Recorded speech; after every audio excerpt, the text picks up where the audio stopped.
Hi guys! Welcome back sa aking munting garden dito sa terrace guys. At apat na klase lang ang aking tanim for today. At ito ay yung bell pepper. Ito pa lang siya kalaki guys. Ayan, pero ang taba ng mga dahon niya guys.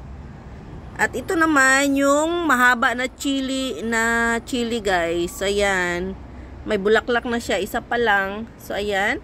At ito naman ang aking tomato. Big tomato to siya guys. So ayan pa lang siya kataas. So ayan siya kataas pa lang guys. So ayan yung puno niya. So ayan, 3 puno yan siya guys. Tapos ito naman ang aking cherry tomato. So ayan pa lang siya kalaki guys. Bagong ano pa lang.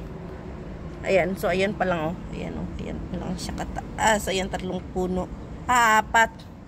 Pero kung sino ang pinakamaliit dyan, pag tumaas-taas niya, kunin ko para yung ano, yung taba ng yung taba ng ating buhangin ay mapupunta sa 3 puno lang siya. So ayan guys.